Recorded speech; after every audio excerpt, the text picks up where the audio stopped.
Po preniknutí nominalizmu do teológie a následnom vzostupe modernity v spoločnosti sa približne od 16. storočia v západnej Európe začala profilovať aj moderná veda. Kým predtým pozorovatelia prírody po stáročia až tisícročia vesmír a život v ňom vnímali ako logos, niečo usporiadané a organizované, tak počnúc s Galileom sa tento prístup začal radikálne meniť sústredením sa na príčinu a následok, teda na čisto mechanistický pohľad. Ráta sa len to, čomu sa dá priradiť nejaké číslo. Ak sa niečo nedá spočítať alebo zmerať, tak v modernej vede to byrokraticky nie je povolené. V tomto posune chápania je dosť silný paradox, pretože ľudia, ktorí k nemu najviac prispeli, ako boli Galileo Galilei, Francis Bacon, Isaac Newton alebo aj Charles Darwin, boli všetci veriaci. Keď Darwin v roku 1859 publikoval svoje hlavné dielo o pôvode druhov, tak dokonca aj pôvod života považoval za triviálnu záležitosť. Nevedel ale samozrejme nič o DNA. Dnes však už o nej počuli snáď všetci, vrátane školopovinných detí.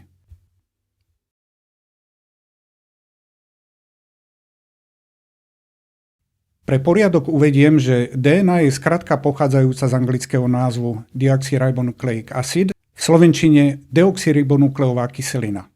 My starší sme sa o nej v škole učili ešte pod zľahka iným názvom ako dezoxyribonukleová kyselina alebo kyselina dezoxyribonukleová. DNA spolu s RNA, čo je skratka pre kyselinu ribonukleovú, patria medzi tzv. Nukleové kyseliny. Označujú sa tak preto, lebo boli objavené v bunkovom jadre, latinský nukleus. DNA jednej ľudskej bunky má skutočnú dĺžku 2 až 3 metre. Celková dĺžka DNA jedného dospelého človeka je porovnateľná k približne 70 cestám zo Zeme na Slnko a späť. Všeobecne sa vie, že DNA je jedinečná u každého človeka, je prítomná v takmer každom type buniek, až na niekoľko výnimiek, ako sú krvné bunky a zrhovatené bunky. Vyskytuje sa dokonca už v jednobunkových organizmoch. DNA prvýkrát identifikoval švajčiarsky chemik Friedrich Miescher. Bol prvým vedcom, ktorý izoloval nukleovú kyselinu v roku 1869. Miescher tiež identifikoval protamín a urobil niekoľko ďalších objavov. V nasledujúcich 10 ročiach sa znalosti o DNA a ich interpretácie rozširovali a prehlbovali, avšak zároveň prinášali stále nové a nové záhady. Americký chemik a nanotechnológ James Tour s obľubou hovorieva: Je to ako keby sme sa od poznania bunky s novými poznatkami stále viac a viac vzdialovali.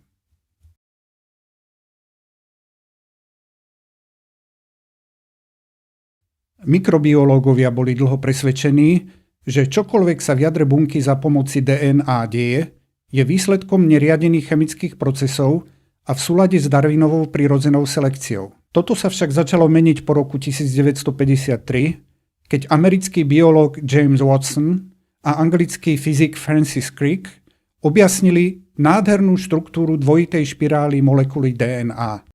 O 4 roky neskôr Crick, ktorý bol predtým aj lámačom kódov v druhej svetovej vojne, kód DNA definitívne rozlúštil. Vyšiel s tzv. Sekvenčnou hypotézou. Uvedomil si totiž, že pozdĺž chrbtice molekuly dvojitej špirály v DNA sú 4 chemické podjednotky, ktoré sa nazývajú nukleotidové bázy.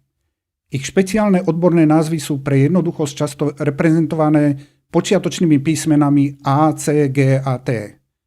Na obrázku vľavo ich vidíte znázornené v rozvinutej DNA.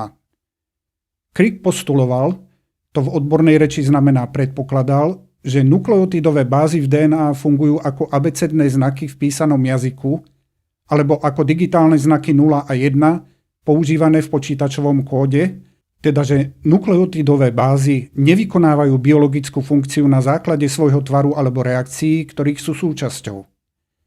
Nie sú to teda ich geometrické alebo chemické vlastnosti, ktoré im dávajú ich funkčnosť, ako sa dovtedy predpokladalo, ale ich postupné usporiadanie v nezávislej konvencii symbolov, ktorá bola neskôr objavená a teraz je známa ako genetický kód.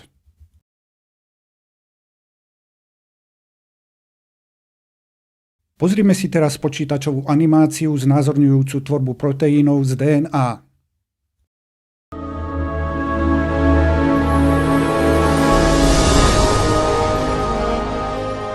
With computer animation, we can enter the cell to view this remarkable system at work.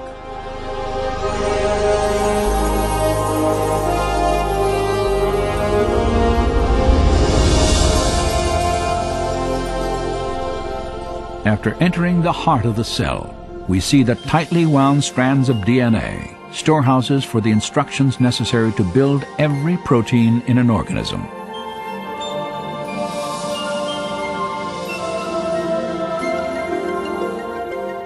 In a process known as transcription, a molecular machine first unwinds a section of the DNA helix to expose the genetic instructions needed to assemble a specific protein molecule.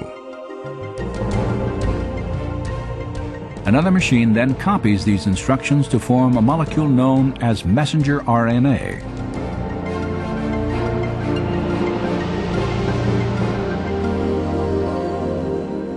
When transcription is complete, the slender RNA strand carries the genetic information through the nuclear pore complex, the gatekeeper for traffic in and out of the cell nucleus.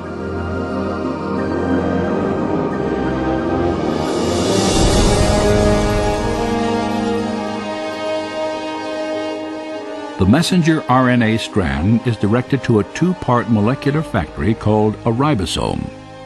After attaching itself securely, the process of translation begins.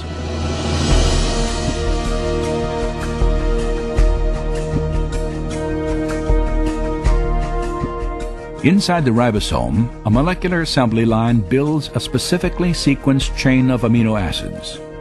These amino acids are transported from other parts of the cell and then linked into chains often hundreds of units long. Their sequential arrangement determines the type of protein manufactured.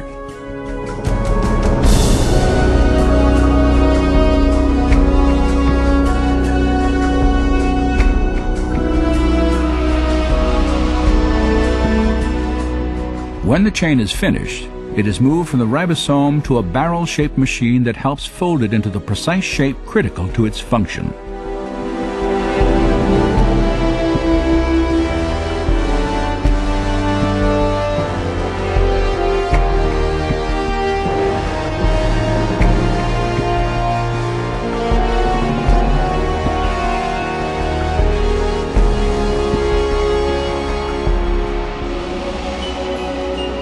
After the chain is folded into a protein, it is then released and shepherded by another molecular machine to the exact location where it is needed.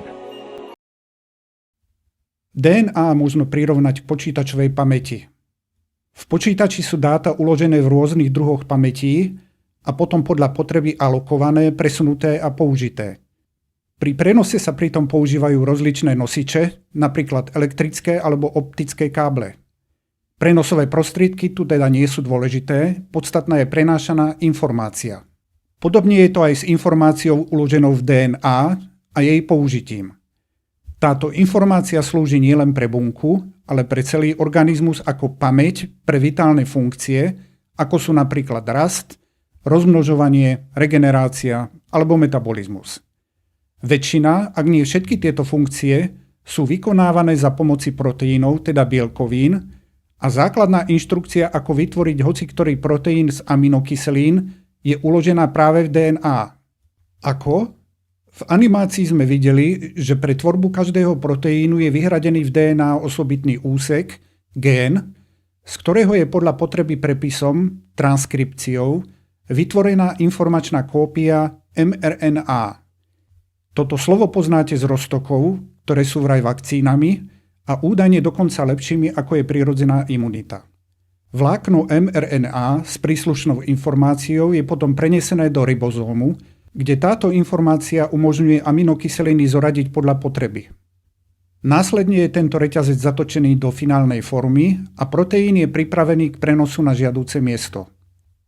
Nie je to teda chémia, ktorá rozhoduje pri finálnom produkte, proteíne, ale je to jeho geometrická forma.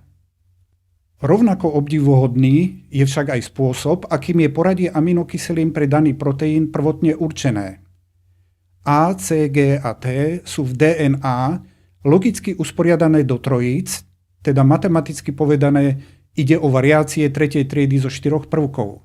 Toto umožňuje uložiť 4 na tretiu, teda 64 pozícií, čo je samozrejme viac ako potrebných 20. Takto je uložená inštrukcia určujúca poradie všetkých aminokyselín každého proteínu. Pre predstavu, bežný proteín je vytvorený zvyčajne z reťazca okolo 300 aminokyselín.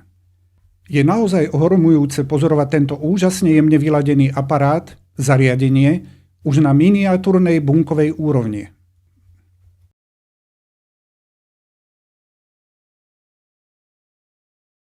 Bill Gates napísal: DNA je ako počítačový program, ale je oveľa pokročilejšia ako akýkoľvek software, ktorý bol kedy vytvorený. DNA je súčasne jednoduchá aj zložitá. Jej jednoducho spočíva v tom, že ide o kód s iba 4 ako keby písmenami a že variácie 3 z týchto ako keby písmen sa mapujú priamo na 20 aminokyselín, ktoré sú stavebnými kameňmi všetkých proteínov v tele. Zložitosť naopak vyplýva z kombinatorickej explózie možných proteínov, ktoré môžu byť vytvorené zo sekvencií DNA. Tu sa dostávam k záveru tohto skromného príspevku do neexistujúcej slovenskej verejnej diskusie o podstate ľudského bytia. Zdôrazňujem, že nie som biológ, ale vzdelaním som matematik s dlhoročnou profesionálnou praxou ako informačný technológ. A k bunkovej biológii ma priviedli práve úžasné podobnosti medzi počítačmi a prenosom informácií v bunke, ktoré si rôzni ľudia vysvetľujú rôzne. Napríklad Francis Crick vlastný objav považoval za potvrdenie a uistenie sa vo svojom ateizme.